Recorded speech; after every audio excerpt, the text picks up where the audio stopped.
Let's get this figured out. This world gon' give me whatever I need until I get this vision out. Then they gon' pay me whatever I ask, cause I got it figured out. Family be checking all up on a nigga to see how I'm feeling now. Damn, they love to see a nigga really make a killing now. I put a lock on the game and I hide the code and the keys.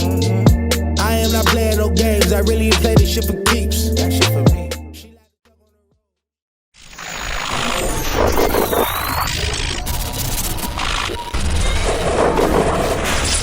MaddenHeadz YouTube.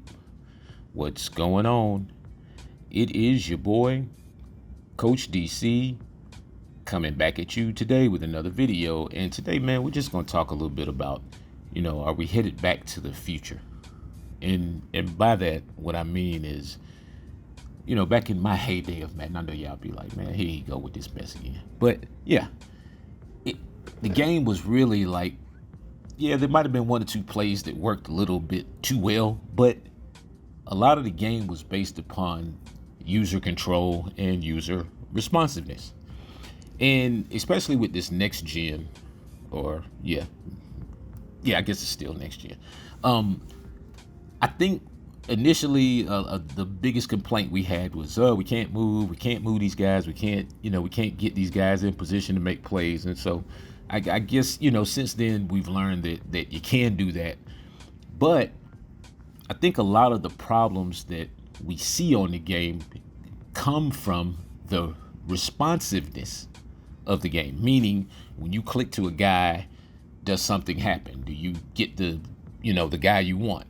Or, when you jump for a ball, do you get the jump?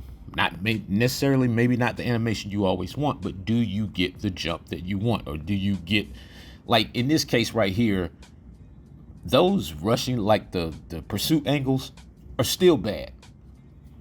But it only seems like at certain points of the game that they're bad. It's like on third downs, any of the big conversion downs, the defense is absolutely terrible.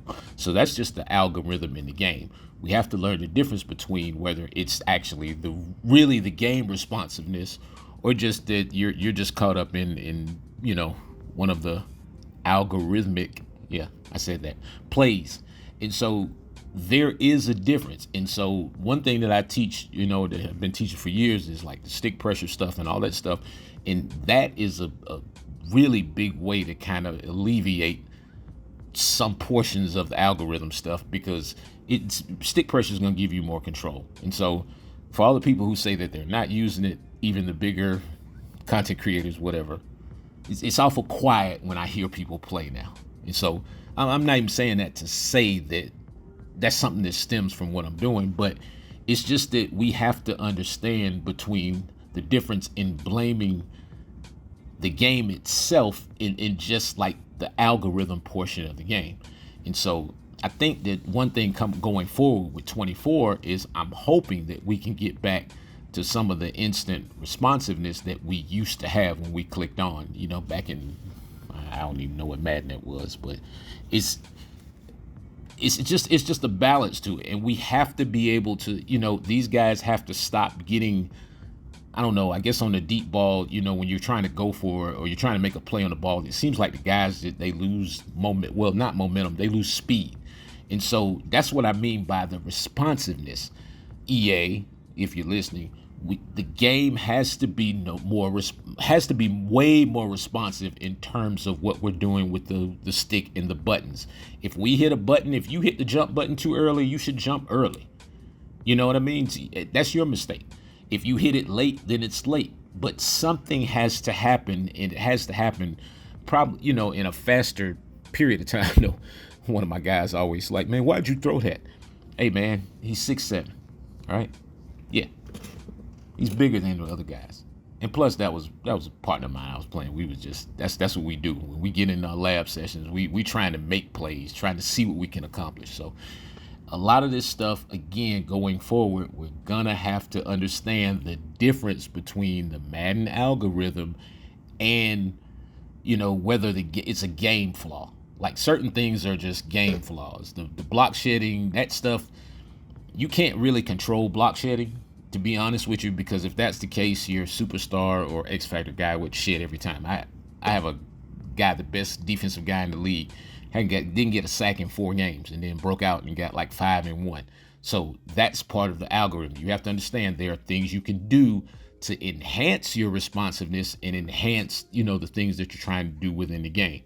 I know this is videos all over the place, but it's just like, we gotta get it, because I see us. The reason why I'm saying this is because every day I watch videos. I just watch people just go crazy on the internet, but we complain about the same things in Madden like all the time, and it's almost deafening to a point. Like you can't even. It just becomes like white noise, because it's like certain things we don't have any control over that.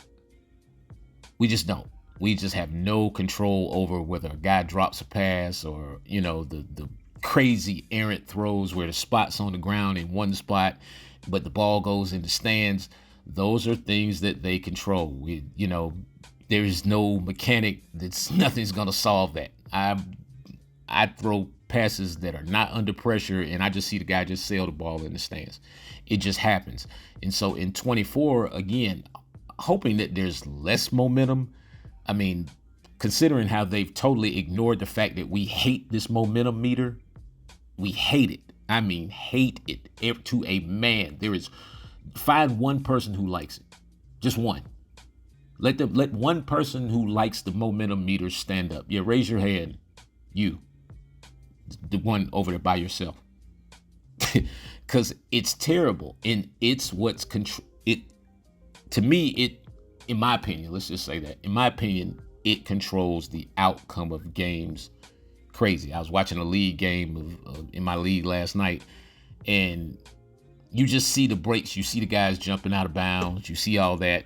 You see that stuff, and that's things. I'm sure the guy's pressing the button long before he gets to the sidelines, but the guy doesn't seem to jump, or he jumps in a particularly crazy animation that makes him land out of bounds.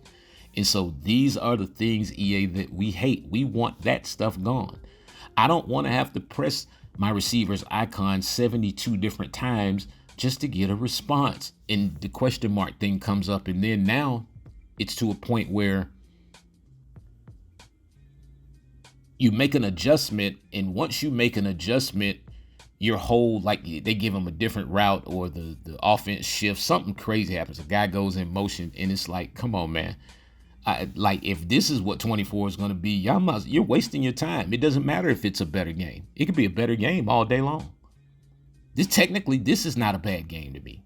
From the technical standpoint of just gameplay and player movement and the things that you're able to do. It's not a bad game. It's a nice, aesthetically pleasing game. I mean, it's easy to look at. It's pretty. But the functionality, the things that, the stuff that's beyond our control, this is what's driving people away from the game. And I know that you guys have got to know this. I mean, there's just no way you don't know that.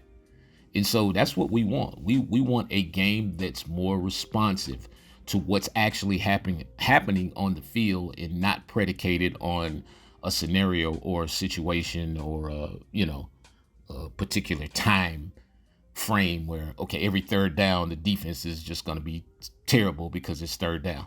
That just makes no sense to me. Anyway, this has been a public complaint by Coach DC 404. I'm out.